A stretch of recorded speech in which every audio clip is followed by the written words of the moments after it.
Alright, so we are back with another Power Rankings video. A couple days late on it. I was a little bit delayed. I was busy and tied things up, but I was still able to get everything accomplished. So let's get into it.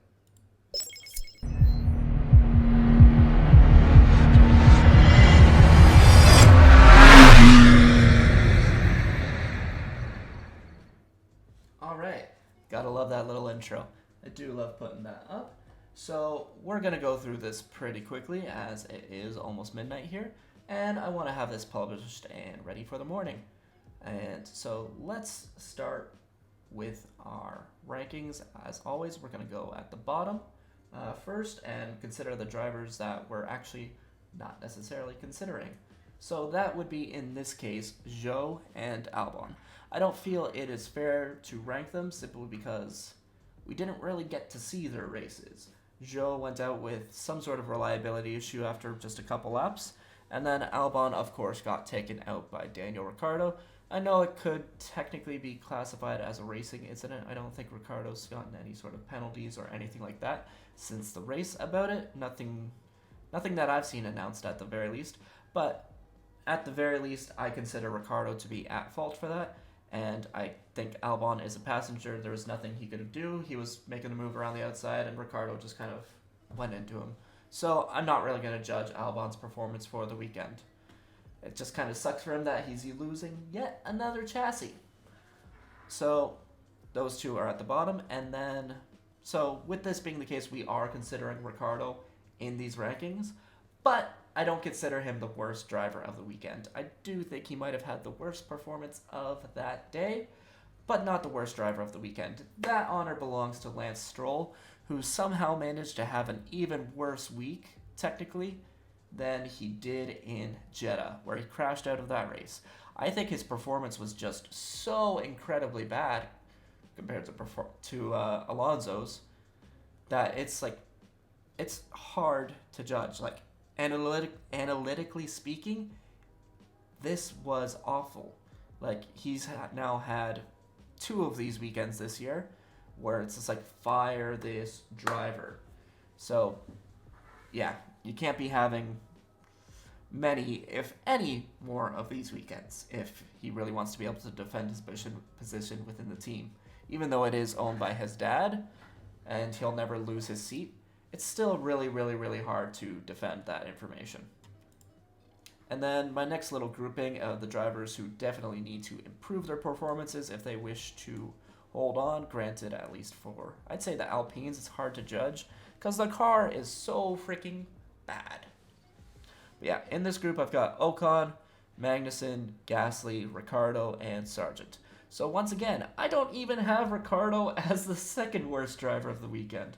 I still think Sargent was incredibly bad analytically. He absolutely blew an opportunity, in my opinion, for results. I think he could have outraced the Alpines, outraced potentially even Magnussen himself, but he just simply did not have the pace, and then he put himself into the dirt once again and crashed yet another car in practice. I really want the guy to succeed. I like Logan Sargent, but it's getting really, really, really hard to defend. And the same applies in that argument to Daniel Ricciardo. His one saving grace was his pace during, of course, qualifying. That's the one thing that he really had going for him that actually had him ranked fairly good in my power rankings, of course, until he took himself out of the race. So I actually heavily penalized him for that, and he actually still got ranked higher than Sargent and Stroll this weekend, in my opinion. And then we got Gasly, Magnussen, and Ocon. The Alpines, it's hard to judge, but at the same time, I can't really say they had a good performance whatsoever. It's simply not possible in that car as of right now. So they're probably ranked fairly high. I think they actually exceeded expectations with those numbers. But still, they don't want to have this happen 2 years, next year. So this year, I'm probably going to be considering a throwaway year for both of these drivers. But if this performance continues, granted, hopefully the car improves, but if this performance continued into next year, Alpine would definitely have to consider replacements for both of those drivers. And then P14, Kevin Magnussen. He just simply wasn't great, especially of the two Haas drivers. He was far and away the worst of them. The next little group is what I consider my solid midfield drivers. I put in that group Hülkenberg, Piastri, and Bottas. I think Hülkenberg had himself another decent weekend. They didn't have upgrades, but he performed very good. Like finishing P11, I think he did basically as good as he could have with that car. Oscar Piastri, this is probably a bit of a disappointing weekend for him. It's a disappointing weekend for McLaren in general. I don't think they're going to be happy looking back at this one. It's probably a bit of a missed opportunity, and I just don't think they had their performance. Valtteri, I think similar to Nico in this case, got absolutely everything he could have out of that Sauber. There's just no way they could have improved any higher than that. It's basically right where he's expected to be. Then drivers who I put in the great category for this weekend is almost the rest of the point scorers. Hamilton, Tsunoda, Leclerc, Perez, Russell, Sainz, Alonso, Norris. So, yeah, obviously Hamilton still being outperformed by Russell. Granted, he actually did outqualify him, but in the race it just wasn't there. I don't know if that's due to strategy. I was kind of out of it a little bit, but looking at all of the other factors during the race pace, etc., he was definitely getting outperformed this weekend. Tsunoda continues to carry the RB team on his back. Granted, he didn't outperform Danny by much in qualifying, but he's still proving himself to be exceptional right now to the point where I think he might even be starting to get himself considered for the Red Bull seat. I don't know if it'll happen or not. I don't think it will, but I think there's at least probably the consideration starting to at least be mulled over of maybe? That's probably what Red Bull is like in regards to Yuki. They're just kind of like, maybe. I don't know. It's an option. It's like a backup to a backup option. Charles, simply not a great weekend. An awful qualifying performance, especially for him. He made up for it in the race, so I gotta give credit where credit is due. He definitely had a good recovery, but overall still a very poor weekend for him. Sergio, I think he did everything he could have, but when the expectations are to be battling for the win, I don't think he was anywhere near that consideration. I think he was probably still the sixth best driver of this weekend. George Russell got everything out of that car that he absolutely could have and outperformed Hamilton once again. Carlos Sainz did absolutely everything he could for that car. It's probably bit, yeah, I don't think he could have done any better than he could have this weekend. I think P3 was the maximum, considering Red Bull where they are. Alonso, he absolutely got the peak performance out of his car. Same goes for Norris, and they just absolutely dominated over their teammates, in my opinion. Norris, a bit of some bad strategy calls from McLaren. I think they could have done better than that. I think he could have maybe finished P4. I still think Sainz would have finished P3 ahead of him, but I think he was excellent this weekend. Plain and simple, excellent. Probably outqualified where he should have been, but the obvious choice at number one driver for the weekend was Max Verstappen. Had basically the perfect session. I think in theory, a driver is able to score above a 10. I want to say it's like 10.08 is the maximum. So to finish with a 9.98, you basically are almost having a perfect weekend. There isn't really anything he could have done better. He was amazing. Simply put, he was perfect. And just about as much as he could have asked for. So now let's go into my little awards for the weekend.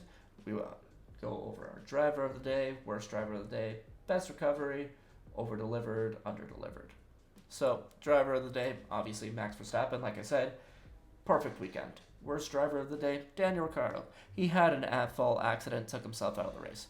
Best recovery, Charles Leclerc. Awful, incredibly awful qualifying performance. He made up for it in the race, though. Driver that over-delivered, Yuki Tsunoda. That car is not expected to be competing for points as of right now, yet he's gotten points in 2 races in a row. Driver that under-delivered, Lance Stroll.